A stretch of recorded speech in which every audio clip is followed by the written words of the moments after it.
that again, or 90-10 that again, and you got 810 that are actually doing the business, and that's really what it is. It's really a small knit that are holding all the listings and holding all the power. Oh, yeah.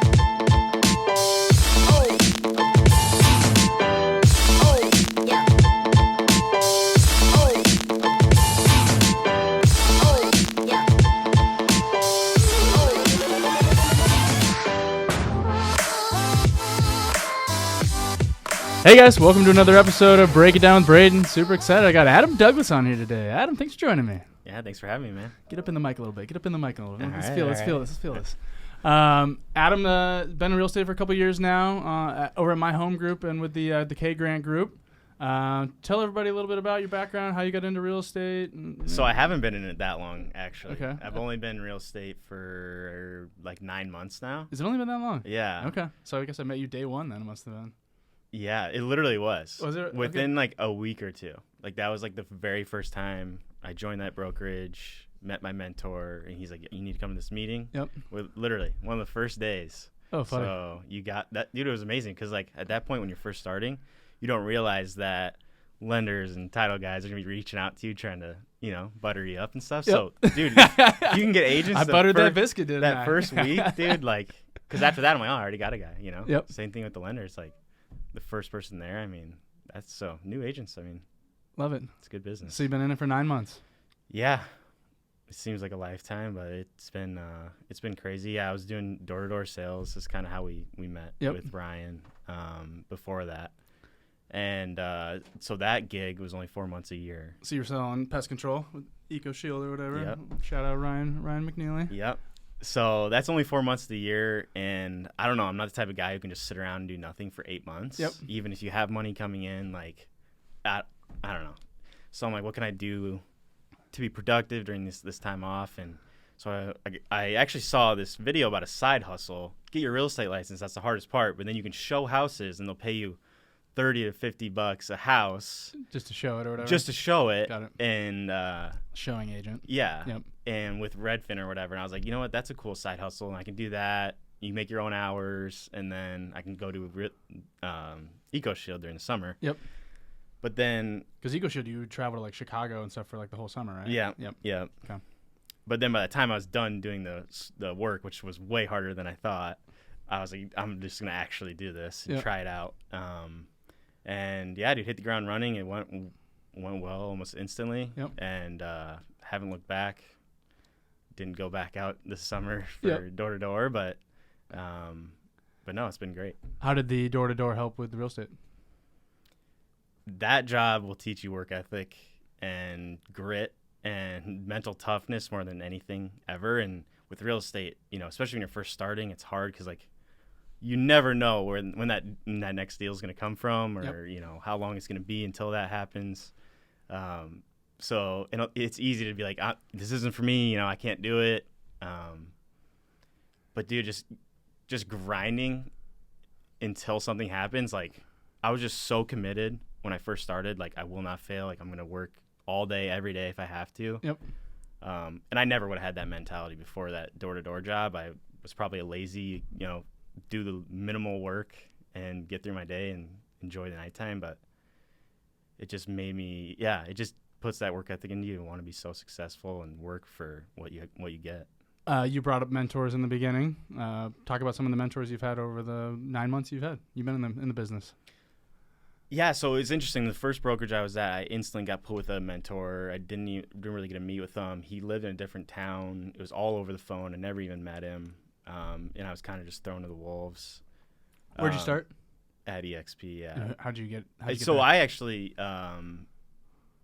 I think this is great for a lot of people, to be honest. This is perfect because it's like there's nothing against. You've done it fast. You've gotten successful. You've done a lot of transactions. Yeah. And you haven't been doing it for that long. Yeah. So this is great for a lot of people to hear. So it's interesting because EXP agents are always trying to get more agents underneath of them. So when I was interested in real estate and I hadn't started yet, I was listening to podcasts, and of course the guys running the podcast were EXP agents, and every once in a while they'd throw in like, oh, if you're interested, Yep.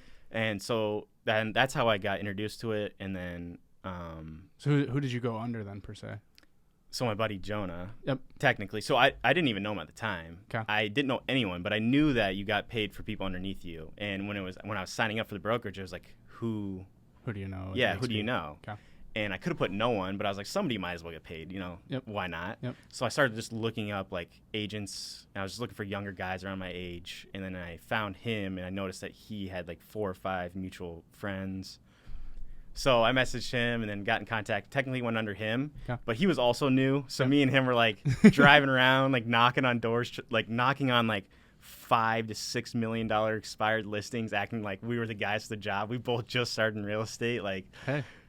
The grind was there, but realistically, it though. didn't really turn out too much. So, and then that's how I actually got put in contact with you. You recommended the team that I'm at now.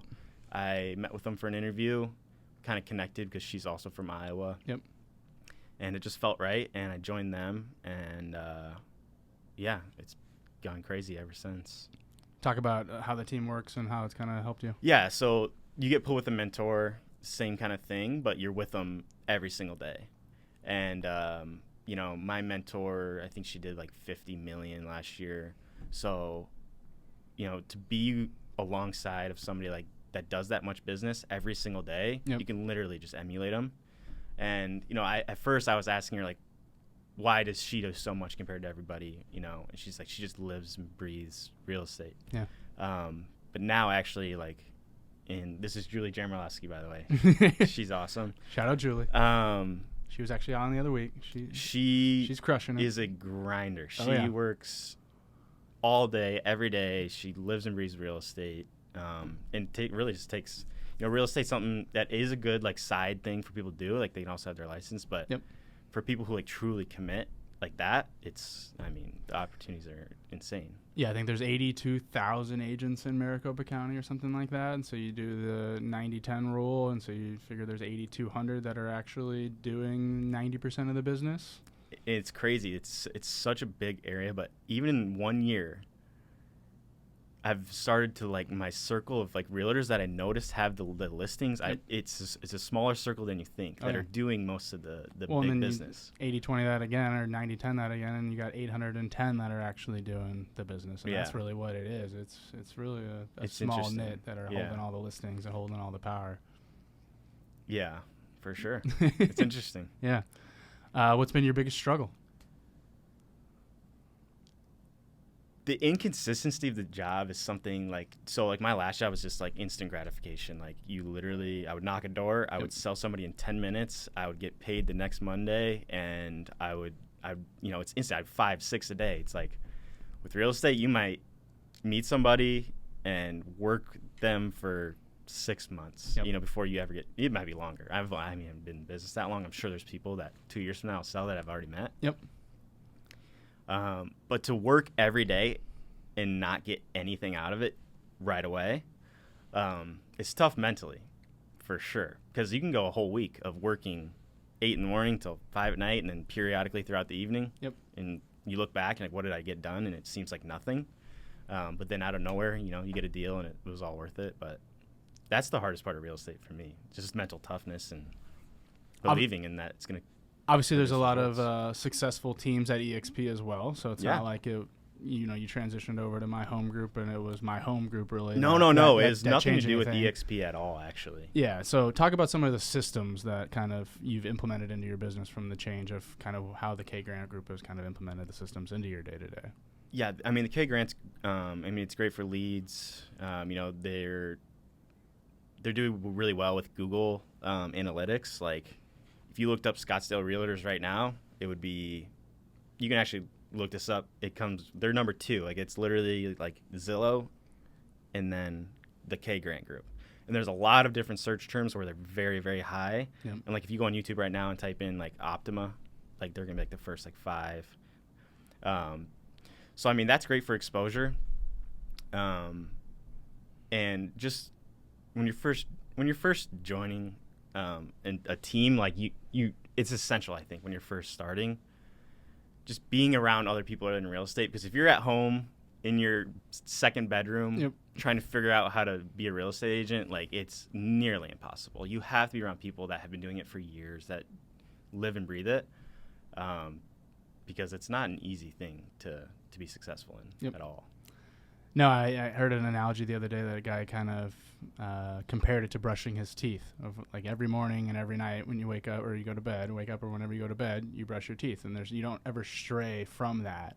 And he kind of talked about how he runs his business like that. It's just like brushing his teeth. So like every morning he wakes up and he's got lead generation, and then he's got client follow-ups, and then he's got every little systematized thing, and it's just like brushing his teeth. And I thought that was a really cool analogy to kind of hear of like, that's something that's like ingrained in our day to day, and you don't forget that, because otherwise you're gonna have smelly breath and people are gonna judge you for that. Yeah, you can't do real estate just being all over the place, doing random things every day. Like the biggest thing with me has been routine and doing these same things every single day. And there's certain things like lead gen, like follow up, like all these different things that if you have that planned into your day and you do it every single day, in the long run the results are, you have to. Yeah, I think I heard something the other day too that was pretty cool. That was the best business people do the easiest things consistently. For sure. And it's those consistent things that seem easy, but it's the fact that they're doing it consistently on a schedule, and it's people can learn to expect those things, and it actually is a business as opposed to just throwing things at the wall and hoping something sticks. So I think that's one of the more impressive things about your guys' team is it's a business that they could probably sell for a nice number someday if they wanted. Oh, I'm sure they could. Yeah, I mean, you're so like it's all on you. Nobody's telling you what to do. Nobody's making you be anywhere at any time. You have to be very responsible, and so yeah, that's what's one thing that has been huge for me is just routine and schedule. What's been your favorite client experience? I've had some crazy ones, dude. I'm not gonna lie. Like this year's been crazy. I'm kind of new to Arizona. I'm from the Midwest. I literally barely know anyone out here. I still haven't done a real estate deal with anyone I knew before getting into real estate. Okay. It's all been random people that I've met. Yep. That's cool. That's a testament. Yeah. That's typically the biggest failure I see in real estate. Is people get into it, all my friends and family are going to want to buy houses from me. And it's like, actually, it's probably the opposite. Yeah, you can't rely on them. Yeah. So I somehow became the face of real estate in Taiwan. I don't know. Yes. So I have. You kind of got that face, yeah. Yeah, dude. If I went over there, I would be walking on the street and be able to know everybody. But no, seriously, I've somehow gotten in this network of Taiwan investors. That was my big thing starting out. Was I wanted to be in a niche. Yep. And for me, it was investors. Yep. And it's more now towards short-term rentals. That's what I am. And we can probably talk about this later, but one of my big things is Facebook groups. And I met this guy through Facebook group, an investor group. Okay. And he told me that he was looking and whatever, so we ended up working together. And I figured out he's from Taiwan, and he's in Taiwan, and it's like he's living in Taiwan. He's living in Taiwan. Okay. We're doing everything on WhatsApp. It's and I can't call them. Did you have skepticism for a little while? Is this guy even real? Yeah, right? Is this dude legit? He has one Facebook picture, and it's the same profile picture 3 times in a row. It's the only picture on there. Yep. Heavy accent, whatever. But and so I'm not being able to talk to them until 6 p.m. here. It's 6 a.m. there. So when somebody's actively looking, you're talking nonstop every day until you find that place. So I was working weird hours, dude, and ended up actually getting a deal done with him. And then he's like, I have all these other people in Taiwan that are interested in Airbnbs in Scottsdale, and I can introduce you to them, and then we can kind of set up a referral thing, and you give me money off, and I'll give you more people. So he referred me to one of his cousins, one of his good friends, and I've done now multiple deals with other people in Taiwan. Yeah. So that's definitely interesting. I remember you were on a heater there for a while for some short-term rentals. Yeah, yeah, it was, and it was mostly foreign investors. Yeah, love that. Which is interesting. Something if you'd have told me that a year ago that I would be representing Taiwanese investors, I probably wouldn't have believed you, but it's pretty cool. Very cool. And they're great people. Talk about the Facebook groups. Yeah, so that's kind of my secret. If you want to let it out. That's actually been my biggest thing. I think almost every single deal that I've done has stemmed from somebody I've met in a Facebook group. Yeah. And it's hard because they don't allow self-promotion in them. So if you post something like, I'm a realtor who wants to work with me, they're not even going to allow the post. So I've just became super active in a lot of these groups. Just I always want to lead with value. So if somebody asks a question, try and, give them my honest opinion, expect nothing in return, Yep. commenting, just connecting with all these people. And sure enough, like, I don't know, just if you're so active and you just become a big member in those, like, you'll be so well connected before you know it. Yep. That's how I've met everyone. I've realized that in a couple other groups that I'm part of is like people I feel like their comments start to rank. And so then like you get notified of their comments. Yeah. And it's just kind of weird how Facebook kind of. And I've had multiple people come up to me in public like, oh yeah, I know you from Facebook. I'd like, wow. And there's no other place where you can do that. Like Instagram, there's no sort of groups, chat community, conversations or whatever. Yeah. There's nothing else like it. Yep.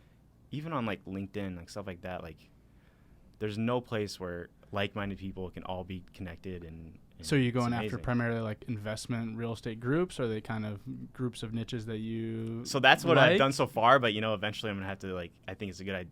I've read, and I can't remember what book I was reading recently. It was like the hostess gets the most, right? Yep. You host events, you're that guy, you're that celebrity figure in these people's eyes, and I think it's the same thing with Facebook groups. Starting them your own. Yep. So that's something that is on my agenda. I actually met a girl.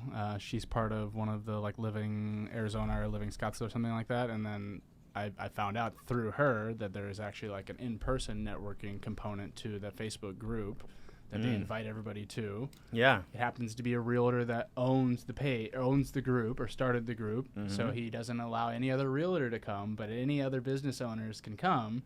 Except for a realtor. That's smart. And she's a physical therapist. So that's who I met. She's a physical therapist.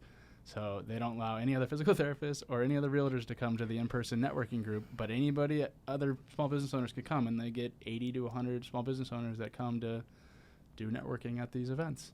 Yeah, that's definitely one thing that I need to do, because I've been so there's so much competition when you're in when you go into an event that's real estate based. It's how do you stand out, right? Right. It's not as comfortable, but to put yourself out there in the community with groups that have nothing to do with real estate, yep. I mean, that's amazing, because then you become that single person that they can rely on for that entire group. Yep. But then you have to, it's a little bit more out of your comfort zone to go out and start a group of people who. But then, I mean, some electrician joins your group or whatever, and then they get a transaction from it. Guess who they're thinking of now whenever they go to sell a house? Exactly. Yep. For sure. Yeah, those are tremendously valuable. I always tell people about Facebook groups because you can only have 5,000 friends on Facebook, but these groups have hundreds of thousands, some of them. Yeah, so many. To where you're posting in there, and then all of those people see that. If they haven't unsubscribed from the notifications, they're getting a notification that Adam Douglas has commented in their group or whatever, and. Yeah, it's definitely a misnomer or a place people are missing. It's truly amazing, honestly. It's where, like I said, every single one of my deals just came from. Yep. So you asked about my client, my favorite client thing. Yeah. So I've done it. It hasn't been by the book for me at all. Like I said, I got into this Taiwan market, and I just got a deal under contract 2 days ago. Something I never would have imagined in my life, doing an assisted living home. Okay. So it's technically a commercial deal. And it's the same way. Somebody posted in one of these investment groups that they have this, this assisted living home is doing all this, so much revenue. They're actually pretty great businesses. Yep. And so I was like, I'm gonna try and find a buyer for this. I tried so hard because it made so much sense to me. Why would you not? I didn't find them, but that same agent now calls me all the time. She has new assisted living home listings all the time, and I've gotten 4 or 5 different investors who invest in them. Yep. So I'll send them to them every time, and I finally just got one under contract. So literally, she calls me, says, "Hey, I have an assisted living home. Here's how much it's doing per month. Here, how many people are in there right now." I literally went to Facebook. I said, "Is anyone interested in a assisted living home who's bringing in this much and has this many people booked?" Had 5 people comment on it. One of them says, "Yeah, if those numbers are true, then let's get it locked up and he's paying all cash for it, $1.3 million. Let's go. Yeah, it's crazy. That's awesome. Facebook. Hell yeah. We should actually talk about that offline. I've got a buddy that actually converts commercial buildings to assisted living facilities and then flips them. So yeah, we should talk. He's pretty smart. So he's got that, and then he transitions them from the assisted living facilities that he owns a hospice facility. So once they're aged out of his assisted living facilities, one-stop shop. Yep.